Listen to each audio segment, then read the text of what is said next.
ನಮಸ್ಕಾರ ಸ್ನೇಹಿತರೆ. ಭಾರತದ ಸುಪ್ರೀಂ ಕೋರ್ಟ್ ನಲ್ಲಿ ದೇಶ ವಿರೋಧಿಗಳು, ಹಿಂದೂ ಧರ್ಮದ ವಿರೋಧಿಗಳು, ಸನಾತನಿ ವಿರೋಧಿಗಳ ದೊಡ್ಡ ವಕೀಲರ ಸಂಖ್ಯೆನೇ ಇದೆ. ಯಾವಾಗೆಲ್ಲ ಹಿಂದೂಗಳ ಪರ ಸುಪ್ರೀಂ ಕೋರ್ಟ್ ನಲ್ಲಿ ತೀರ್ಪು ಬರುತ್ತೋ ಹಾರಾಟ ಚೀರಾಟ ಮಾಡೋದಕ್ಕೆ ಎಡಪಂಥೀಯ ದೊಡ್ಡ ಸೈನ್ಯನೇ ಇದೆ ಸುಪ್ರೀಂ ಕೋರ್ಟ್ ನಲ್ಲಿ. ಅಂತ ವಕೀಲರ ಪಟ್ಟಿನಲ್ಲಿ ಉನ್ನತ ಸ್ಥಾನದಲ್ಲಿ ಬರೋದು ಪ್ರಶಾಂತ್ ಭೂಷಣ್ ಅವರು. ಯಾವುದೇ ವಿಚಾರ ಬಿಜೆಪಿ ವಿರೋಧಿ, RSS ವಿರೋಧಿ, ಹಿಂದೂಗಳ ವಿರೋಧಿ ಇದ್ರೆ ಅದನ್ನ ಇವರು ಯಾವುದೇ ಕಾರಣಕ್ಕೂ ಬಿಡೋದಿಲ್ಲ. ಅದು ಚುನಾವಣಾ ಬಾಂಡ್ ಆಗಿರ್ಬೋದು, ಆರ್ಟಿಕಲ್ 370 ಆಗಿರ್ಬೋದು, ರಾಮ ಮಂದಿರ ನಿರ್ಮಾಣ ಆಗಿರ್ಬೋದು, EVM ವಿಚಾರಣೆ ಆಗಿರ್ಬೋದು, ಮಧ್ಯರಾತ್ರಿನೇ ಆಗಿರ್ಬೋದು, ರಜಾ ದಿನನೇ ಆಗಿರ್ಬೋದು, ಈ ವಕೀಲರ ಪಡೆ ಸುಪ್ರೀಂ ಕೋರ್ಟ್ ಗೆ ಹಾಜರಾಗ್ಬಿಡ್ತಾರೆ.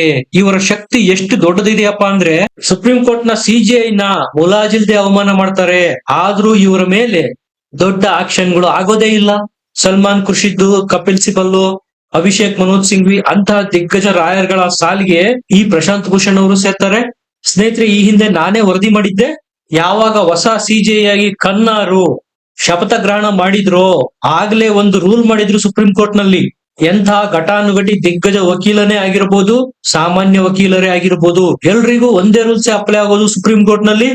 ಸಾಮಾನ್ಯ ಸಿಸ್ಟಮ್ ನ ಫಾಲೋ ಮಾಡಬೇಕು, ಕ್ರೊನಾಲಜಿಕಲ್ ಆರ್ಡರ್ ನಲ್ಲೇ ಬರಬೇಕು, ಸೀರಿಯಲ್ ನಂಬರ್ ನಲ್ಲೇ ಬರಬೇಕು. ಹಿಂದೆ ಬಂದಿರೋರು ಮುಂದೆ ಬಂದು ಅರ್ಜೆಂಟ್ ಮ್ಯಾಟರ್ ಇದು ತತ್ಕ್ಷಣ ವಿಚಾರಣೆ ಆಗಬೇಕು ಅನ್ನುವಂತಿಲ್ಲ. ನ್ಯಾಯಾಲಯದ ಮಧ್ಯದಲ್ಲೇ ಬೇರೆ ವಿಚಾರಣೆ ನಡೀತಾ ಇರೋ ಸಂದರ್ಭದಲ್ಲಿ ನುಗ್ಗಿ ಗೂಳಿಯಂತೆ ನುಗ್ಗಿ ಇದು ಅರ್ಜೆಂಟ್ ಮ್ಯಾಟ್ರು ತತ್ಕ್ಷಣ ಕೈಗೆತ್ತಿಕೊಳ್ಬೇಕು ಅನ್ನುವಂತಿಲ್ಲ. ರಾತ್ರೋರಾತ್ರಿ ಬಾಗ್ಲು ಯಾರಿಗೂ ತೆಗಿಯೋದಿಲ್ಲ, ಇನ್ನು ಮುಂದೆ ಅದು ನಡೆಯೋದು ಇಲ್ಲ. ಒಟ್ಟಾರೆಯಾಗಿ ಸುಪ್ರೀಂ ಕೋರ್ಟ್ ಸಬಲರಿಗೂ ಅದೇ ನ್ಯಾಯ, ಸಮಾಜದ ಕಟ್ಟ ಕಡೆಯ ವ್ಯಕ್ತಿಗೂ ಒಂದೇ ನ್ಯಾಯ ಅನ್ನೋ ಫಾರ್ಮುಲಾನ CJI ಕನ್ನ ಬಂದ ಮೇಲೆ ಅಪ್ಲೈ ಮಾಡ್ಕೊಂಡಿದೆ. ಈಗ ಶುರುವಾಗಿದೆ ನೋಡಿ ಎಡಪಂಥೀಯರ ಆಕ್ರಂದನ. ಮೋದಿ ಅವರು ಏನೇ ಪಾಲಿಸಿ ಮಾಡ್ಲಿ ಸುಪ್ರೀಂ ಕೋರ್ಟ್ ನಲ್ಲಿ ಅದಕ್ಕೆ ವಿರೋಧ ಮಾಡೋದೇ ಇವ್ರ ಕೆಲಸ. ಯಾಕಂದ್ರೆ ಹೆಂಗಿದ್ರು ಸುಪ್ರೀಂ ಕೋರ್ಟ್ ನಲ್ಲಿ ಇವರ ಪರನೇ ಬ್ಯಾಟಿಂಗ್ ಬೀಸೋರು ದೊಡ್ಡ ಸಂಖ್ಯೆನಲ್ಲಿದ್ದಾರೆ ಅನ್ನೋ ಭ್ರಮೆನಲ್ಲಿ ಇದುವರೆಗೂ ಅವರಿದ್ರು. ಈಗ CJI ಕನ್ನ ಬೀಸಿರೋ ಚಾಟಿ ಏಟಿಂದ ಎಡಪಂಥೀಯರಿಗೆ ಮತ್ತು ಇಂಡಿ ಕೂಟದವರಿಗೆ ನಿದ್ದೆನೆ ಬರ್ತಾ ಇಲ್ಲ. ಸ್ನೇಹಿತರೆ, ವಿಚಾರ ಏನು ಅಂದ್ರೆ ಗಾಜಿಯಾಬಾದ್ ಉತ್ತರ ಪ್ರದೇಶದಲ್ಲಿ ಧರ್ಮ ಸಂಸದ್ ಅನ್ನೋ ಸಮ್ಮೇಳನ ನಡೆಯಲಿದೆ. ಅಲ್ಲಿ ಸಾಧು ಸಂತರು, ಸನ್ಯಾಸಿಗಳು ಮತ್ತು ಹಿಂದೂ ಪರ ಒಲವಿರೋರು ಭಾಗವಹಿಸ್ತಾರೆ. ಅಲ್ಲಿ ಭಾಷಣ ಸಹ ಮಾಡಲಾಗುತ್ತೆ. ಹಿಂದೂ ಧರ್ಮದ ಪರ ಅಲ್ಲಿ ಚರ್ಚೆ ಆಗುತ್ತೆ. ಈ ಧರ್ಮ ಸಂಸದ್ ಅಧಿವೇಶನ ನಡೆಯದಂತೆ ಅದಕ್ಕೆ ಲಗಾಮು ಹಾಕ್ಬೇಕು, ತಡೆ ಕೊಡಬೇಕು ಅಂತ ಹೇಳಿ ಪ್ರಶಾಂತ್ ಭೂಷಣ್ ಸುಪ್ರೀಂ ಕೋರ್ಟ್ಗೆ ಹೋಗಿದ್ರು. ಈ ಸಮ್ಮೇಳನ ನಡೆಸ್ತಾ ಇರೋದು ಸ್ವಾಮಿ ನರಸಿಂಗಾನಂದರು. ಇವರು ಹಿಂದೂ ಪರ ಮಾತನಾಡುವ, ಯಾವಾಗ್ಲೂ ಹಿಂದೂಗಳ ರಕ್ಷಣೆಗೆ ಧ್ವನಿ ಎತ್ತೋರಾಗಿದ್ದಾರೆ. ಸಹಜವಾಗಿ ಎಡಚರರು ಮತ್ತು ಇಂಡಿ ಕೂಟದ ಟಾರ್ಗೆಟ್ ಈ ಸ್ವಾಮೀಜಿನೇ, ಈ ಯತಿ ನರಸಿಂಗಾನಂದ ಸ್ವಾಮೀಜಿ. ಈ ದೇಶದ ಪರಿಸ್ಥಿತಿ ಹೆಂಗಿದೆಯಪ್ಪ ಅಂದ್ರೆ ಹಿಂದೂಗಳ ವಿರುದ್ಧ ಬಟಾಬಯಲು ಬಾಯಿಗೆ ಬಂದಂತೆ ಮಾತಾಡಬಹುದು. ಹಿಂದೂ ದೇವರುಗಳನ್ನು ಸಿನಿಮಾದಲ್ಲಿ ತಮಗೆ ಮನಸ್ಸೋ ಇಚ್ಛೆಗೆ ಬಂದಂತೆ ತೋರಿಸಬಹುದು. ಅವರ ವಿಚಾರಕ್ಕೆ ಬಂದ್ರೆ ಇದು ವಾಕ್ ಸ್ವಾತಂತ್ರ್ಯ ಆಗುತ್ತೆ.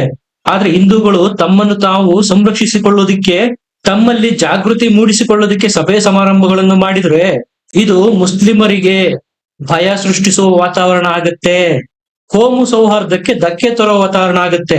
ಹೆಂಗಿದೆ ನೋಡಿ ಇವರ ದ್ವಂದ್ವ ನೀತಿ. ಅದೇ ಮೂಲಭೂತವಾದಿಗಳು ಹಿಂದೂ ದೇವರುಗಳ ಬಗ್ಗೆ, ಸಾಧು ಸಂತರ ವಿರುದ್ಧ ಸಭೆ ಸಮಾರಂಭಗಳನ್ನು ಮಾಡಿ ಮನಸೋ ಇಚ್ಛೆ ಅಭಿವ್ಯಕ್ತಿ ಸ್ವಾತಂತ್ರ್ಯದ ಹೆಸರಿನಲ್ಲಿ ಏನ್ ಬೇಕಾದ್ರೂ ದಾಳಿ ಮಾಡಬಹುದು ಹಿಂದೂ ಧರ್ಮದ ವಿರುದ್ಧ. ಆಗ ಸುಪ್ರೀಂ ಕೋರ್ಟ್ಗೆ ಇದರಲ್ಲಿ ಏನು ವಿಶೇಷ ಅನ್ಸೋದೇ ಇಲ್ಲ. ಕಾರಣ ವಾಕ್ ಸ್ವಾತಂತ್ರ್ಯ ಕೇವಲ ಅಲ್ಪಸಂಖ್ಯಾತರ ಹಕ್ಕು, ಬಹುಸಂಖ್ಯಾತ ಹಿಂದೂಗಳಿಗೆ ಆ ಹಕ್ಕಿಲ್ಲ. ಹಾಗಾಗಿ ಈಗ ಗಾಜಿಯಾಬಾದ್ ನಲ್ಲಿ ನಡೆಯಲಿರುವ ಧರ್ಮ ಸಂಸದ ಸಮ್ಮೇಳನ ಹೇಗಾದ್ರೂ ಮಾಡಿ ತಡಿಬೇಕು ಅಂತ ಪ್ರಶಾಂತ್ ಭೂಷಣ್ ಅವರು ಸುಪ್ರೀಂ ಕೋರ್ಟ್ ಮೆಟ್ಲೇರ್ತಾರೆ. ಇವರ ವಾದ ಏನು? ಅಲ್ಲಿ ಭಾಷಣ ಮಾಡುವಂತಹ ನರಸಿಂಗಾನಂದ ಸ್ವಾಮೀಜಿ ಮತ್ತಿತರರು ಹಿಂದೂಗಳನ್ನು ಮುಸ್ಲಿಮರ ವಿರುದ್ಧ ಎತ್ತಿ ಕಟ್ತಾರೆ, ದ್ವೇಷ ಭಾಷಣ ಮಾಡ್ತಾರೆ, ಇದಕ್ಕೆ ಕೂಡಲೇ ತಡೆ ಕೊಡಬೇಕು ಅನ್ನೋದು ಪ್ರಶಾಂತ್ ಭೂಷಣ್ ಅವರ ವಾದ. ಹಿಂದೆ ಸರತಿಯಲ್ಲಿ ಹಲವಾರು ಪ್ರಕರಣಗಳಿದ್ರು ಮಧ್ಯದಲ್ಲಿ ಈ ರೀತಿ ಗೂಳಿ ತರ ನುಗ್ಗಿದ ಪ್ರಶಾಂತ್ ಭೂಷಣ್ ಅವರ ಕುರಿತಾಗಿ CJI ಕನ್ನ ಸಹ ಹೇಳ್ತಾರೆ, ಸರಿ ನಿಮ್ಮ ವಿಚಾರಣೆನ ನಾವು ಕೈಗೆತ್ಕೊಳ್ತೀವಿ, ಆದರೆ ನಾವು ಮಾಡಿರೋ ಸಿಸ್ಟಮ್ ನ ಫಾಲೋ ಮಾಡಿ ಮೊದಲು ಮೇಲ್ ಮಾಡಿ ಅದು ಇಂಪಾರ್ಟೆಂಟ್ ಹೌದೋ ಅಲ್ವೋ ಅಂತ ಡಿಸೈಡ್ ಮಾಡ್ತೀವಿ. ಅದಾದ ನಂತರ ನಿಮ್ಮ ವಿಚಾರಣೆ ಮಾಡಬೇಕೋ ಬೇಡವೋ ಅಂತ ನಿರ್ಧರಿಸಲಾಗುತ್ತೆ ಅಂತ ಚಾಟಿ ಬೀಸಿದ್ದಾರೆ. ಅದಕ್ಕೂ ಮುಂಚೆ ಅವ್ರು ಹೇಳಿರೋದು, ನೀವ್ ಯಾಕೆ ಎಲ್ಲದಕ್ಕೂ ಸುಪ್ರೀಂ ಕೋರ್ಟ್ ಅಂತ ಬರ್ತೀರಾ? ಕೆಳ ನ್ಯಾಯಾಲಯ ಹೈಕೋರ್ಟ್ ಇದೆಯಲ್ಲ, ಅಲ್ಲಿಗೆ ಯಾಕೆ ಹೋಗಲ್ಲ? ಏನ್ ಪ್ರಾಬ್ಲಮ್ ನಿಮ್ದು ಅಂತಾನು ಸಹ ಚಾಟಿ ಬೀಸಿದ್ದಾರೆ ಪ್ರಶಾಂತ್ ಭೂಷಣ್ಗೆ. ಸ್ನೇಹಿತರೆ, ಪ್ರಶಾಂತ್ ಭೂಷಣ್ ಅವರ ಎಕೋ ಸಿಸ್ಟಮ್ ಇರೋದೇ ಸುಪ್ರೀಂ ಕೋರ್ಟ್ ನಲ್ಲಿ. ಹೈಕೋರ್ಟ್ ಗಳಲ್ಲಿ ಅವರ ಆಟ ನಡೆಯೋದಿಲ್ಲ. ಕೋರ್ಟ್ ಫಿಕ್ಸರ್ ಗಳೆಲ್ಲ ಇರೋದು ಸುಪ್ರೀಂ ಕೋರ್ಟ್ ಅಲ್ಲಿ ಅವರ ಪರವಾಗಿ. ಹಾಗಾಗಿ ಸಹಜವಾಗಿ ಮೋದಿ ಸರ್ಕಾರದ ವಿರುದ್ಧ ಹಿಂದಿನಿಂದಲೂ ಸುಪ್ರೀಂ ಕೋರ್ಟ್ ನಿಂದ ಸರ್ಕಾರದ ಮೇಲೆ ಒತ್ತಡ ಏರುವ ಪ್ರಯತ್ನಗಳನ್ನು ಮಾಡಲಾಗ್ತಾ ಇದೆ. ಅದು ಗಾಜಿಯಾಬಾದ್ ನ ಧರ್ಮ ಸಂಸತ್ ಸಮ್ಮೇಳನಕ್ಕೆ ಸಂಬಂಧಪಟ್ಟಂತೆ ಸಹ ಮುಂದುವರೆದಿದೆ. ವಿಚಾರಣೆಗೂ ಮುನ್ನ ಸುಪ್ರೀಂ ಕೋರ್ಟ್ ನಲ್ಲಿ ರಿಜಿಸ್ಟರ್ ಮಾಡಿ ಮುಂದೆ ಹೋಗ್ಬೇಕಾಗತ್ತೆ. ಆದ್ರೆ ಸುಪ್ರೀಂ ಕೋರ್ಟ್ ನಲ್ಲಿ ಎಡಚರ ದಿಗ್ಗಜ ವಕೀಲರಿಗೆ ಇದ್ಯಾವುದೋ ಅಪ್ಲೈನೇ ಆಗ್ತಾ ಇರ್ಲಿಲ್ಲ. ಅವ್ರಿಗೆ ಡೈರೆಕ್ಟ್ ಎಂಟ್ರಿ ಇತ್ತು. ಈಗ ಕನ್ನ ಬೀಸಿರ್ತಕ್ಕಂತ ಚಾಟಿಯಿಂದ ಸಾಮಾನ್ಯ ವಕೀಲರಂತೆ ಮೇಲ್ ಮಾಡಬೇಕು, ಆ ನಂತರ ಬರಬೇಕು. ನಮ್ಮಲ್ಲಿ ಸಾಕಷ್ಟು ಇಂಪಾರ್ಟೆನ್ಸ್ ಇರ್ತಕ್ಕಂತ ವಿಚಾರಣೆಗಳು ಬಾಕಿ ಇದಾವೆ. ಪದೇ ಪದೇ ಈ ರೀತಿ ಸುಪ್ರೀಂ ಕೋರ್ಟ್ಗೆ ಯಾಕೆ ಬರ್ತೀರಾ?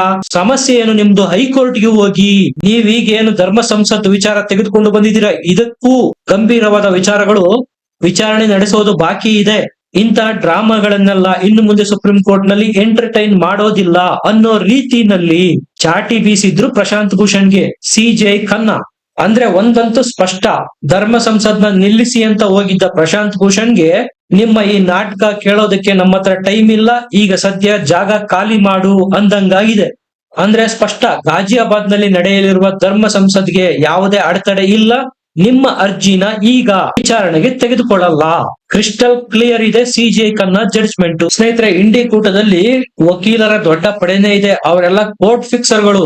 ಕೋರ್ಟ್ ನಲ್ಲಿ ಫಿಕ್ಸ್ ಮಾಡಿ ಹಿಂದೂ ಧರ್ಮದ ವಿರುದ್ಧ ಷಡ್ಯಂತ್ರ ಮಾಡ್ಕೊಂಡೇ ಬಂದಿರೋರು ಹಿಂದಿನಿಂದ. ಈ ಹಿಂದೆ ನಡೆದಂತ ಧರ್ಮ ಸಂಸದ್ ವಿಚಾರದಲ್ಲಿ ಸುಪ್ರೀಂ ಕೋರ್ಟ್ ಸ್ಪಷ್ಟವಾಗಿ ಹೇಳಿದೆ, ವಿಡಿಯೋ ರೆಕಾರ್ಡಿಂಗ್ ಮಾಡ್ಬೇಕು, ಯಾವುದೇ ಕಮ್ಯುನಲ್ ಭಾಷಣ ಮಾಡುವಂತಿಲ್ಲ, ಸೂಕ್ತ ಭದ್ರತೆ ಕೊಡಬೇಕು ಅಂತ. ಈ ಎಲ್ಲ ಇನ್ಸ್ಟ್ರಕ್ಷನ್ ಈಗ ಆಲ್ರೆಡಿ ಕೊಟ್ಟಾಗಿದೆ. ಇಷ್ಟಾದ್ರೂ ನಂದೆಲ್ಲಿಡ್ಲಿ ನಂದಗೋಪಾಲ ಅಂತ ಪ್ರಶಾಂತ್ ಭೂಷಣ್ ಮತ್ತದೇ ವಿಚಾರ ಇಟ್ಕೊಂಡು ಸುಪ್ರೀಂ ಕೋರ್ಟ್ಗೆ ಹೋಗಿದ್ರು. ಅದಕ್ಕೆ ಸಿಜೆಐ ಖನ್ನಾ ಮೊದಲು ಮೇಲ್ ಮಾಡಿ ಆಮೇಲೆ ನೋಡೋಣ ಅಂತ ಮಹಾಮಂಗಳಾರತಿ ಎತ್ತಿದ್ದಾರೆ. ಇನ್ನು ಧರ್ಮ ಸಂಸತ್ ಸಮ್ಮೇಳನ ಶುರುನೇ ಆಗಿಲ್ಲ. ಆಲ್ರೆಡಿ ಆರೋಪ ಮಾಡ್ತಾ ಇರೋದೇನು, ಅದರಲ್ಲಿ ನರಸಿಂಗಾನಂದ ಸ್ವಾಮೀಜಿ ಸೇರಿದಂತೆ ಸಮ್ಮೇಳನದಲ್ಲಿ ಭಾಗವಹಿಸೋರು ಹಿಂಸಾತ್ಮಕ ಭಾಷಣ ಮಾಡ್ತಾರೆ, ಇಲ್ಲಿ ಹಿಂದೂಗಳನ್ನು ಮುಸ್ಲಿಮರ ವಿರುದ್ಧ ಎತ್ತಿಕಟ್ಟಲಾಗುತ್ತೆ, ಕೋಮು ದಳ್ಳೂರಿ ಆಗುತ್ತೆ, ಯುಪಿ ಪೊಲೀಸರು ಏನೂ ಆಕ್ಷನ್ ತೆಗೆದುಕೊಳ್ಳೋದಿಲ್ಲ ಅಂತ ಅವರಿಗವರೇ ಕಲ್ಪನೆ ಮಾಡಿಕೊಂಡು ಏನೇನೋ ವಿಚಾರಗಳನ್ನು ಇಟ್ಕೊಂಡು ಸುಪ್ರೀಂ ಕೋರ್ಟ್ಗೆ ಬಂದಿದ್ರು ಪ್ರಶಾಂತ್ ಭೂಷಣ್. ಈ ಹಿಂದಿನ ಸಿಜೆಐ ಚಂದ್ರಚೂಡ್ ಅವರ ಗಣೇಶೋತ್ಸವಕ್ಕೆ ಪ್ರಧಾನಿ ಅವರ ಮನೆಗೆ ಹೋದಾಗ ಇದೇ ಎಡಚರರು ಮತ್ತು ಇಂಡಿ ಕೊಟ್ಟರು ಏನಂತ ನರೇಟಿವ್ ಸೃಷ್ಟಿ ಮಾಡಿದ್ರು. ನೋಡಿ ಮೋದಿ ಗವರ್ನಮೆಂಟ್ ಮತ್ತು ಸುಪ್ರೀಂ ಕೋರ್ಟ್ ಒಳ ಒಪ್ಪಂದ ಮಾಡ್ಕೊಂಡ್ಬಿಟ್ಟಿದೆ ಅಂತ. ಆದ್ರೆ ಈ ಹಿಂದಿನ ಪ್ರಧಾನಮಂತ್ರಿಗಳು ಇಫ್ತಾರ್ ಕೂಟಕ್ಕೆ ಹೋಗಬಹುದಾಗಿತ್ತು, ರೋಜಾಗಳಲ್ಲಿ ಭಾಗವಹಿಸಬಹುದಾಗಿತ್ತು, ಮಸೀದಿ ದರ್ಗಾಗಳಿಗೆ ಹೋಗ್ಬೋದಾಗಿತ್ತು. ಒಟ್ಟಾರೆ ಈ ಹಿಂದೆ ಪ್ರಧಾನಿಯಾಗಿದ್ದಂತವರು ಓಲೈಕೆ ರಾಜಕಾರಣಕ್ಕಾಗಿ ಏನೆಲ್ಲ ಮಾಡಿದ್ರು ಅದು ಅಕ್ಸೆಪ್ಟಬಲ್ ಆಗಿತ್ತು. ಮೋದಿ ಗಣೇಶೋತ್ಸವ ಸಂಭ್ರಮಾಚರಣೆಗೆ ಸಿಜೆಐ ಚಂದ್ರಚೂಡ್ ಅವರ ಮನೆಗೆ ಹೋಗಿದ್ದಕ್ಕೆ ಎಡಚರರಿಗೆ ಮಿರ್ಚಿ ಇಟ್ಟಂಗಾಗಿತ್ತು. ಇದೇ ನೋಡಿ ದ್ವಂದ್ವ ಅನ್ನೋದು.